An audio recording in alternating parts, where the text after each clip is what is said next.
Earlier this year, we brought you the story of a California man who was serving as a model for autistic adults leading independent lives.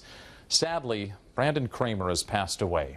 America Tonight correspondent Chris Beery reports that he blazed a trail for other autistic adults and their families. In Santa Monica on Sunday, this community honored one of its own. There's a lot of tears here today, a lot of heart. Brandon Kramer made a distinctive and unusual mark here, standing up for himself and other adults with autism. As often as he was smiling, it always disturbed me just a little bit because he was a Clipper fan and I'm a Laker fan. And the Southern California town took notice. Local activist Jerry Rubin organized the memorial service. It was the honorable and right thing to do. And if Santa Monica Promenade were a 3-block long island, it probably and rightly could be named Brandon Kramer Island. This was Brandon Kramer's world in many ways. In a visit last February, Brandon Kramer gave America Tonight a guided tour of his world as an adult coping with autism. What is this called here? Oh, the Promenade. It's like a outdoor mall, and it's easy for me because I can walk everywhere, and it's nice. Good place for you to be independent. Exactly, because there's everything for me to do.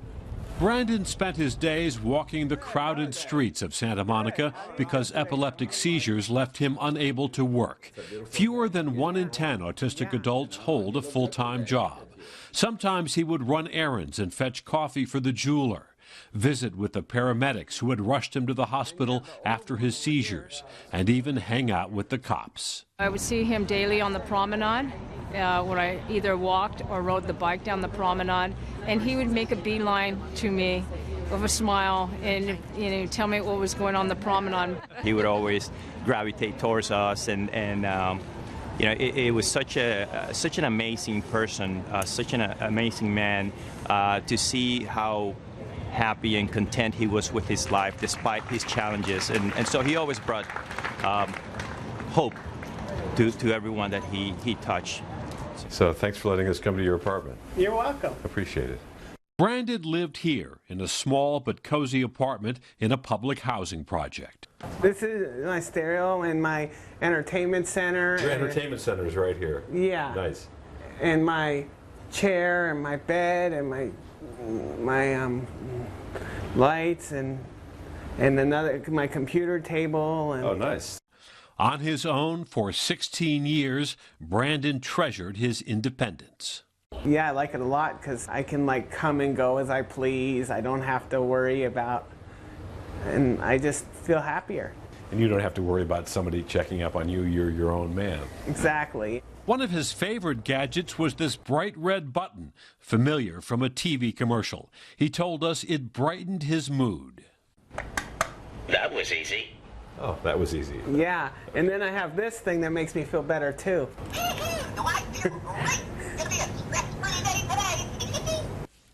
But things were not easy for Brandon or his mother, Amalia. As a newborn, he was tiny, barely 5 pounds. And from the time Brandon was a toddler, his mother knew he was not developing like other children. I noticed his speech, or lack of it. Words would come out jumbled, mixed up. I thought, though, when he was 2.5, it would be really a good thing for me to put him in preschool or nursery school. And when I did that, the teacher said, he won't play with anybody. He just plays on the side by himself, and he does one thing over and over and over again. By the time Brandon was 9, he was having seizures. The diagnosis, epilepsy. Back then, a doctor urged his mother to keep it secret. But Brandon continued to struggle in school. Socially, he was awkward, an easy target for bullies. He wanted to play basketball like the other kids, and he'd play basketball, but his eye-hand coordination was so poor that he had very slow movement, and therefore he couldn't make a basket, couldn't catch the ball. And the kids were smart. They knew that he couldn't catch the ball, so they just throw it at his face, and he couldn't stop it in time. They had broken his nose several times. Eventually, Brandon was diagnosed with autism. can't make a friend, communication difficulty. He had all the attributes of an autistic person. Every single one. I remember being so relieved and yet saddened at the same time. For Amalia Starr and other parents of autistic children, support from public education typically ends after high school. Most states stop special education at age 18. A few, including California, provide some support until age 22. Then the families are on their own. What's it like for parents of autistic children when that educational support suddenly ends? Parents are scared to death. The number one question is, what will happen to my children or my child after my husband and I die? And along comes with that is, what will happen to him as an adult? In California, more than 70,000 individuals have been diagnosed with autism. Most of them are children. And over the last 10 years, the number of cases across the country has exploded by more than 80%. That means a tidal wave of autistic adults are on the way, nearly 500,000 over the next 10 years. Brandon's mother is on a mission to help other parents help their autistic children carve out a path to independence. I have such an admiration for those of you who blaze the trail for the rest of us. At a recent conference in Orlando, more than 1,000 parents and professionals showed up to hear her keynote speech. A lot of us become stuck like glue. And how could we be anything else? We're codependent. We allow our children to grow and maybe one day go. They'll have a better life now and after we're gone. So that's good. And after living on his own for so many years, Brandon had some advice for others dealing with autism. What do you say to other autistic adults who are a little worried about maybe leaving mom and dad and going off on their own? What do you tell them? I tell them, look at me and how I've done, and you can do it too.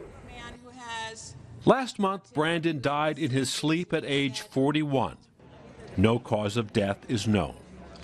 I want people to remember that he came here to serve a purpose.